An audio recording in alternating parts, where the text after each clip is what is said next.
Polish is not going to win. Neanderthals really, put their brains to work there and came They up with a very difficult language. they built a weapon. They did. I started seeing a pattern. This sounds like the next movie of Back to the Future. If you started sounding the word out backwards, it was much easier to put that pronunciation together. Got it, and you go, oh my God, your head explodes.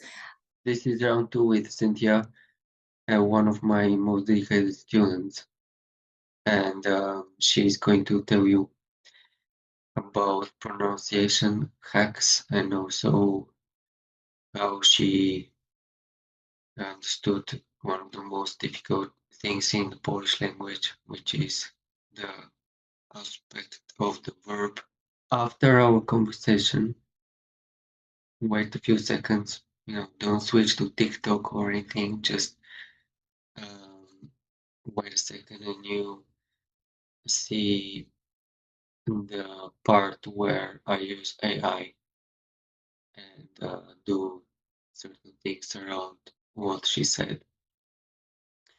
And this is my second conversation with Cynthia. If you want to get to know her better, you can click over here or over here and or just scroll down and you see a link. And now please watch Cynthia and have fun. Wolność, kocham i rozumiem wolności.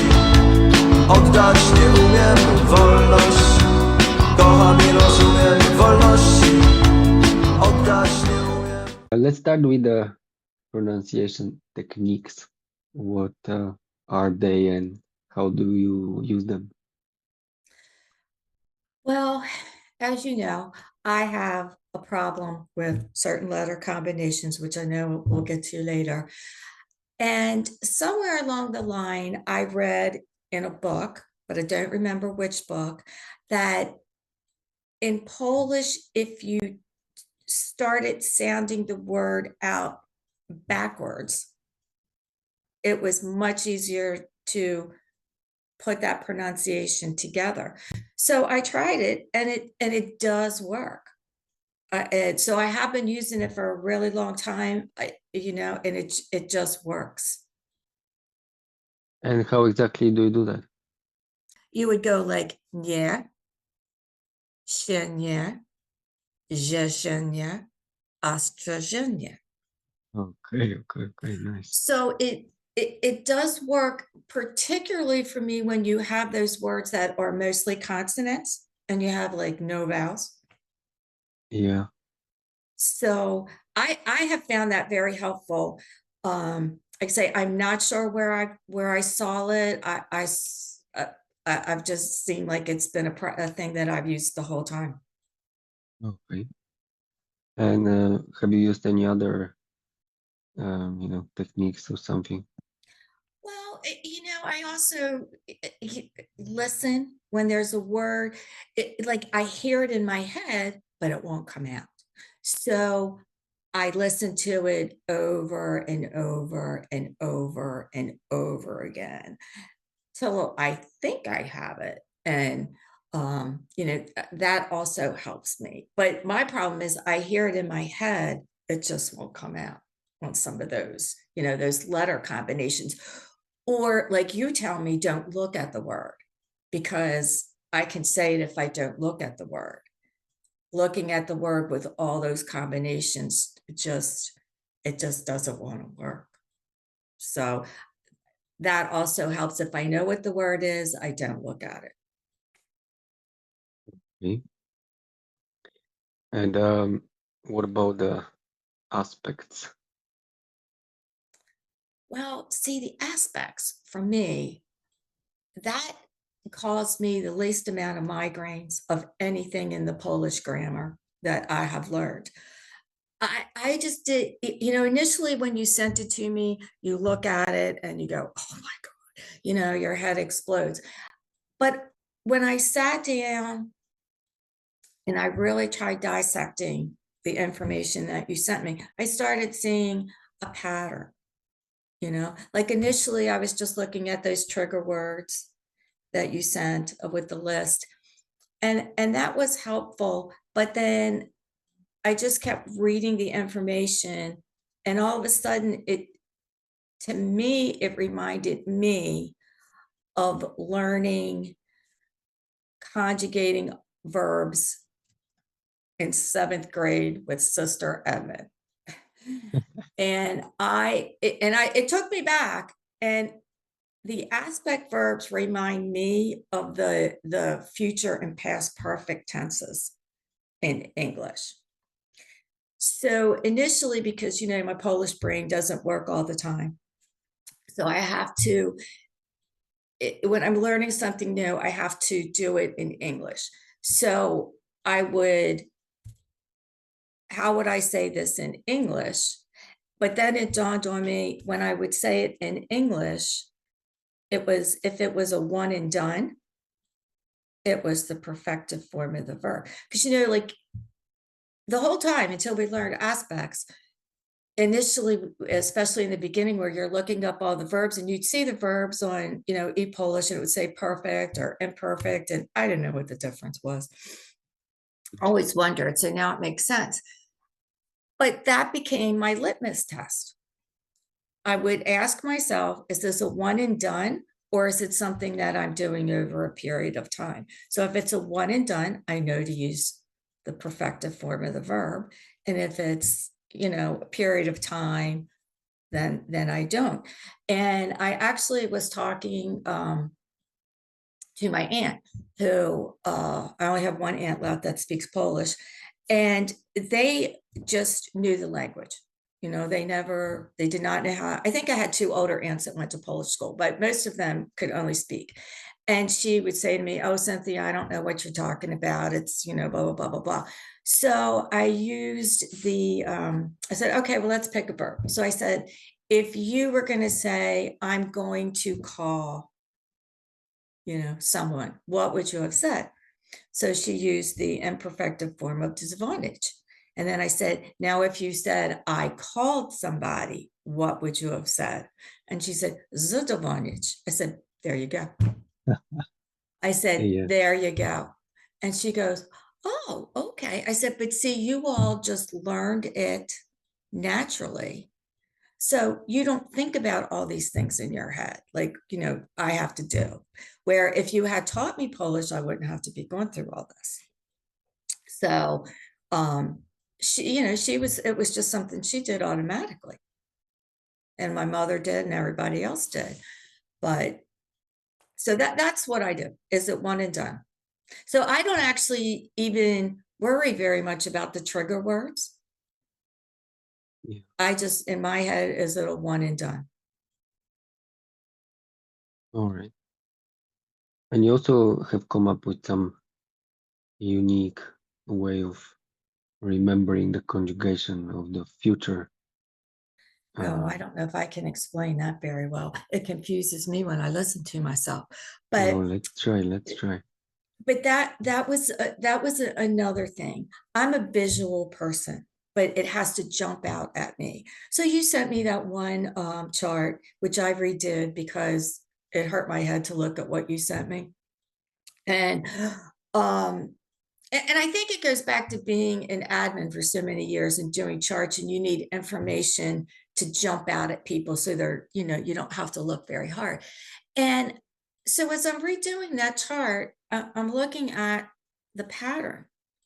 Because in the book, when we did the exercise, it was just like you add an E, you add an E, you add.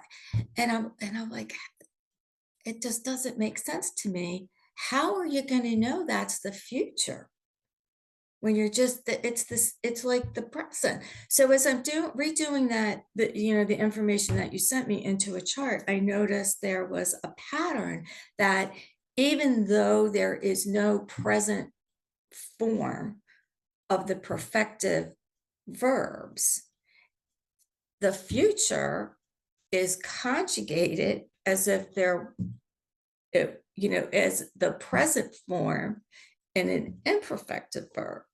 So that's how, so when you know the difference between the perfective and the imperfective verbs, you know that that conjugation, which is really present and imperfective, is future imperfective. Yeah. This sounds like the next movie of Back to the Future. Yeah. So I don't know if that makes sense, but I noticed that pattern. Yeah, it makes sense for, definitely for people who know the grammar. It makes sense. It's just, too abstract, but I will use some special tools to make it more available even Mhm, for mhm. beginners. Yeah. Well, remember But when I yeah, said to you, remember I said, oh, I'm looking at this and I'm like, this is like the present. And you're like, there is no present. I'm like, I know, but it is the present if it was the present. yeah, But you just exactly. have to know it's the future. So yeah, you have to add your spin to where it makes sense to Yeah, somebody. But so that's how I do that. yeah. No, this was very interesting because I always tell my students that this is one of the most difficult uh, part of the language. And See, I found it. I this part did not.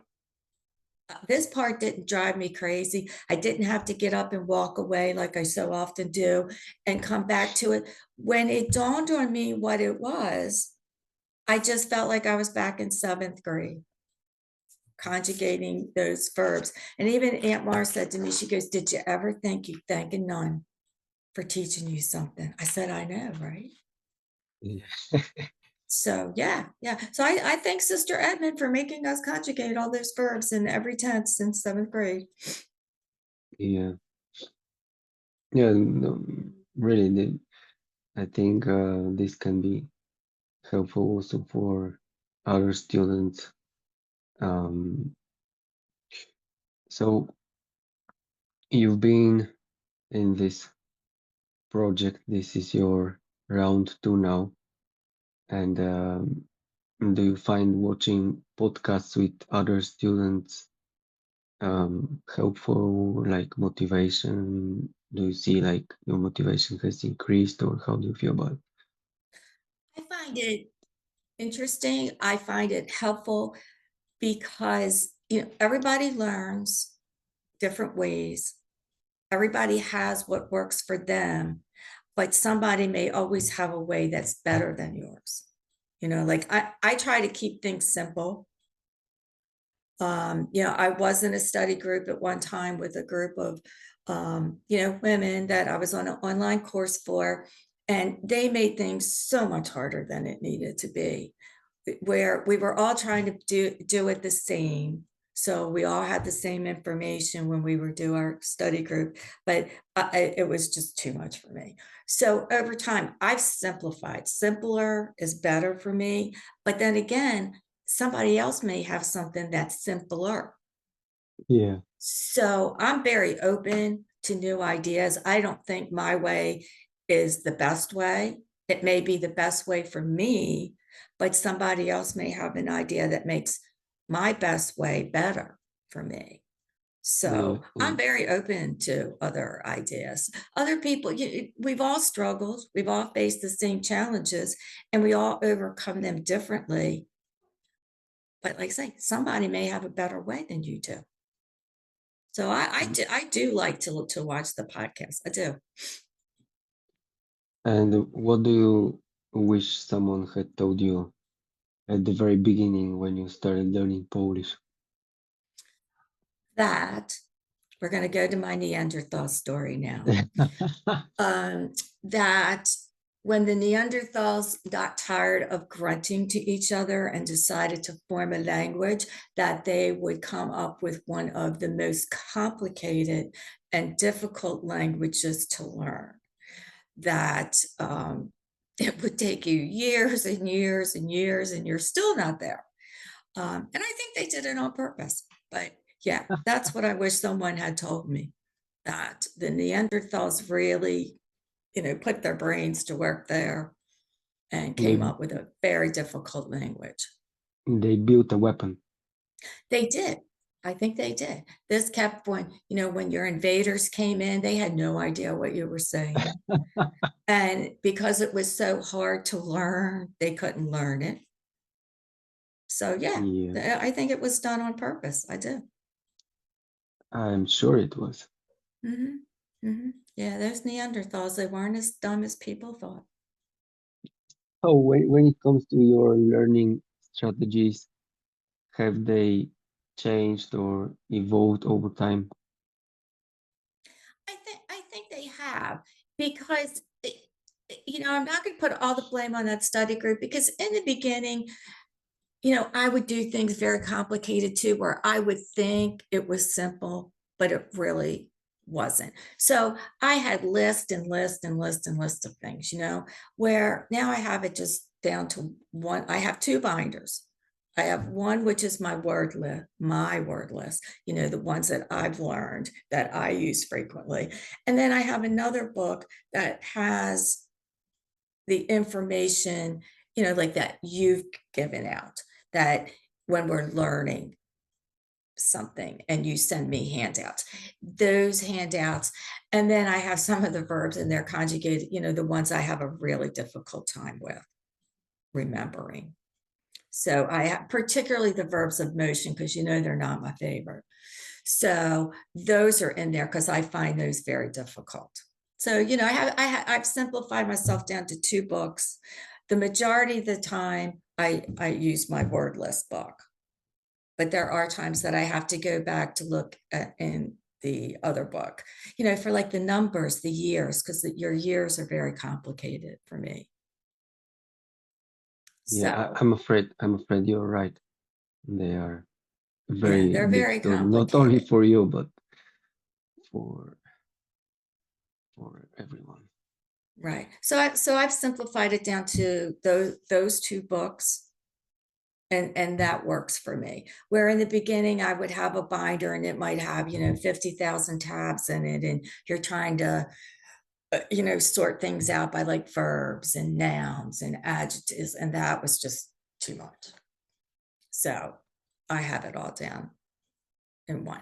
And then now that I know, so in my book, I would have the word, what it means, and then the Polish word, so I can find it easily. And I would have the verb. So I only had two columns, but now I've had to add that third column, since we now know that there's aspect verbs. So when I learn a new verb, I immediately look up both forms. So I have both forms in my book. And then when I go back to use a verb that I previously learned, I look up the other aspect and add it in there, so that when I'm writing, or we're talking, I try to make sure I'm using the right form. So yeah, I think I have simplified what works for me. Yes. Do you feel like you have learned how to learn this language? Well, as I told you before, I never really learned how to study, so I'm still struggling with that. But have I learned how to learn this language? Um, Not sure. I think I've learned what works for me. Yeah, So yeah, I guess so. okay. And what motivates you just to keep going? Because I'm not a quitter.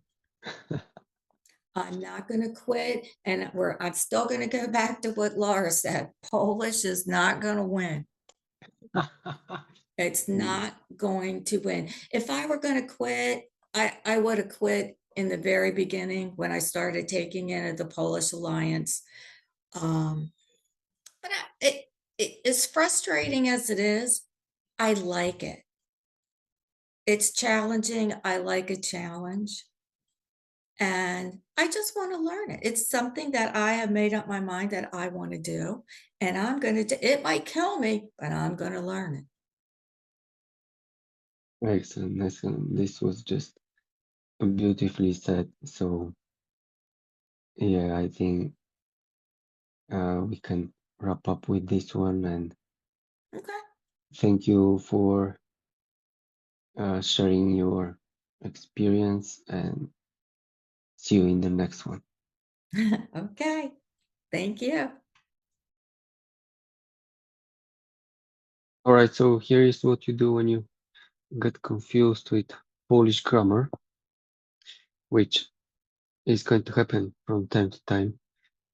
So you go to ChatGPT, Gemini, or a model that you like, and you type act as a Polish language tutor to foreigners.